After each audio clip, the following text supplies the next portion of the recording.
Establishing central pawn presence, this thrust immediately contests the d5 square and opens diagonals for bishops.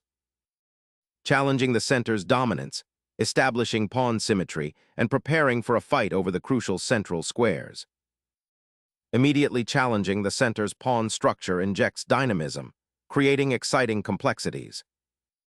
Solidifying the center pawn, black prepares to develop the bishop and avoids immediate pawn tension while allowing white some space. Developing knights to their natural squares is a fundamental principle, preparing for castling and increasing central influence. Developing a knight here actively contests the center and prepares for queenside expansion. Developing the knight here bolsters central control and prepares for castling, while simultaneously pressuring black's queen pawn. Solidifying the center's pawn chain with this offers excellent structural integrity and prepares for central expansion, potentially leading to a queenside initiative. Solidifying the center and preparing to develop the bishop to its most natural square sets up a robust queen's gambit declined structure. Solidifying the center and preparing to develop the queen's bishop, this knight tucks away safely, avoiding early skirmishes. Solidifying the center and preparing for castling, this bishop now eyes the crucial h7 square, a common target in these queen's gambit structures. It's a patient development, reinforcing white's control while keeping options open for further pawn advances or piece maneuvering. Developing the bishop to e7 solidifies the kingside, preparing for castling and reinforcing the central pawn chain without creating any immediate weaknesses, showcasing a patient and harmonious build-up. Securing the monarch against potential central storm is the immediate priority after developing the bishops. Castling on the queen side establishes immediate king safety, a paramount concern as the center opens, and neatly connects the rooks, preparing them for potential central pawn breaks or open files.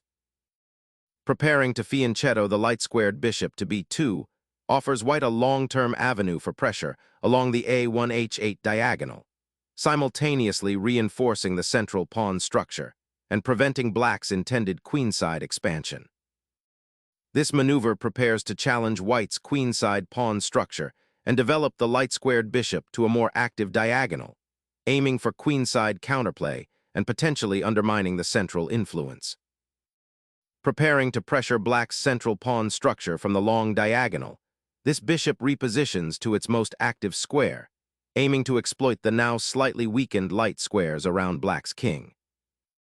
Developing the bishop to b7 creates a dynamic pawn chain and prepares to contest the important central light squares, potentially supporting a future c5 push and activating the bishop on the long diagonal. Deploying the queen to e2 orchestrates a latent threat towards black's kingside while simultaneously bolstering the e3 pawn, preparing for potential pawn advancements in the center or the king's side. It also opens a diagonal for the queen, eyeing critical squares and hinting at a future queenside expansion or a potential attack through the center. Bringing the rook to the semi-open c-file is a proactive step, aiming to challenge white's central control and prepare for potential pawn breaks or exchanges that could open lines for black's pieces. This repositioning hints at an ambition to contest the queenside and perhaps even launch an attack down that flank, a sound positional idea given white's somewhat passive pawn structure. Solidifying the queenside's central influence, the rook embarks on a journey to the c-file, aiming to enhance pressure against black's central pawn structure and potentially join an assault on the opponent's king. Stepping forward, the bishop solidifies its presence on a more active diagonal, preparing to potentially contest the vital d4 square and support a future c5 pawn push, aiming to unravel the queenside tension. Unleashing the central pawn surge, this maneuver immediately challenges black's queenside pawn structure and aims to seize the initiative, potentially opening lines for the rooks and creating dynamic play that could lead to a favorable endgame if black isn't careful with pawn weaknesses. The decision to capture on c4 concedes central pawn presence but immediately opens the queen's rook's diagonal, potentially creating attacking chances along that line. Black is essentially saying, if you want the center, you'll have to prove it, while simultaneously aiming to disrupt white's harmonious development. This choice might also be a subtle invitation for white to overextend in the center, which black could then exploit. Opening the b-file offers a pathway for the rook, but it simultaneously grants black a central pawn majority and initiates a positional trade that might be slightly disadvantageous if white isn't careful. The immediate pressure on the c4 pawn demands attention, potentially forcing further concessions or simplifying into an endgame where black's bishop pair could become a significant asset. Challenging the center's structure head-on, black immediately injects dynamism, seeking to pry open lines and disrupt white's pawn phalanx after the recent exchange on c4. This aggressive pawn push aims to liberate black's pieces and potentially create attacking opportunities, though it carries the inherent risk of overextension and leaving black's own king somewhat exposed.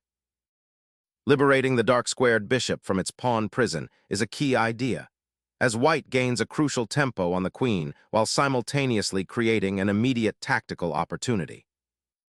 Reclaiming the bishop opens up the king's diagonal and prepares for potential counterplay, challenging white's central pawn majority and aiming to unravel the pawn structure that has been locked in place for several moves.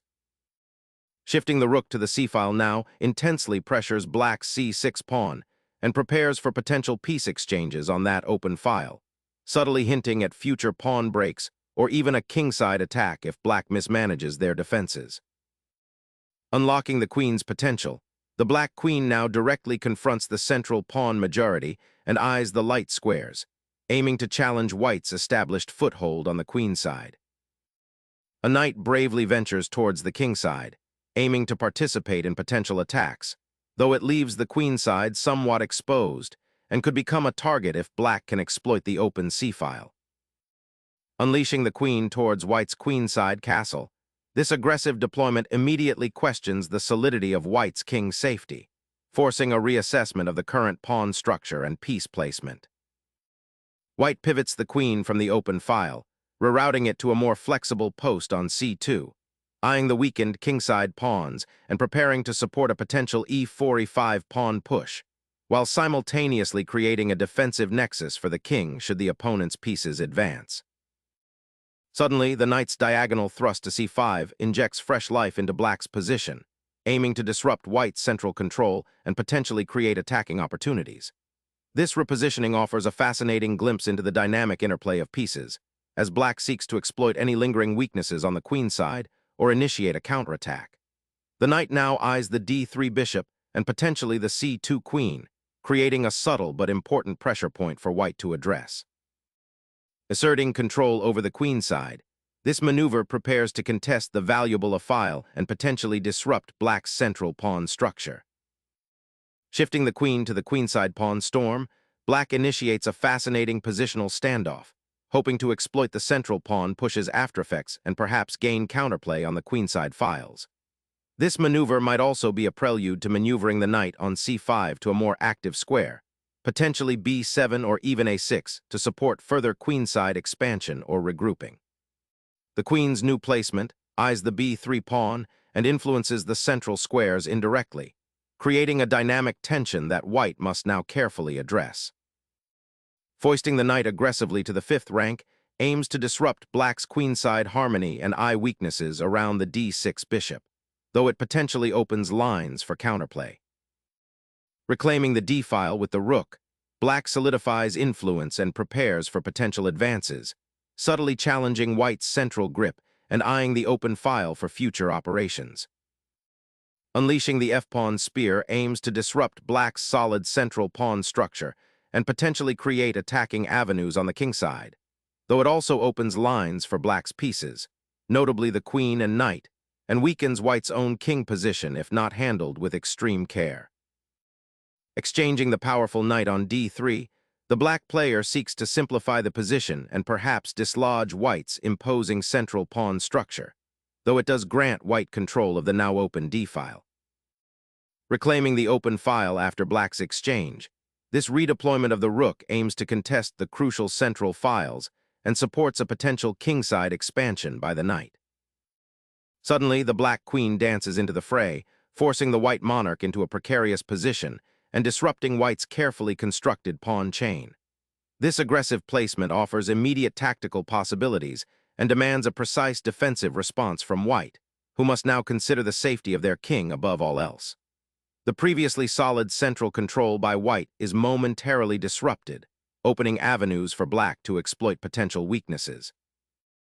Guarding against the immediate check and preparing to consolidate the rook on its current, now more useful file, this king maneuver aims to sidestep any immediate mating threats while also opening a pathway for potential pawn pushes on the king side, should the opportunity arise later. Snatching the pawn on c4 immediately creates a tactical imbalance, sacrificing white's queenside pawn majority and opening lines that could potentially be exploited later by black's pieces, particularly the queen and rook if they can coordinate effectively. Liberating the queen from its cramped defensive post, white seizes a crucial central square with this pawn thrust, forcing black to reconsider the safety of their monarch and the overall pawn structure. Trading off that isolated pawn on the d-file with the rook secures a more balanced pawn structure for black, relieving the immediate pressure and opening avenues for counterplay along the now open c-file. Exploiting the misplaced queen, white seizes the opportunity to shatter black's pawn structure with an aggressive pawn thrust. This pawn advances, aiming to break open lines and create weaknesses around the black monarch, a critical moment in controlling the central battlefield and dictating the game's future trajectory. Rescuing the pinned rook and clearing the d-file finally, this repositioning intends to consolidate material and seek active counterplay on the open lines. Reasserting queen pressure aims to exploit the temporary disarray in black's queenside pawn structure, while simultaneously preparing for a potential remobilization of white's minor pieces onto more active diagonals, perhaps targeting the king's defensive perimeter. The immense pressure on the d-file is now acutely felt, as black seeks to reinforce their beleaguered pieces and prepare for a potential strategic rerouting of their rook. Initiating a rook maneuver to the g-file, a subtle shift in white's defensive posture, aiming to redeploy the piece for potential future pressure or to reinforce the kingside's safety.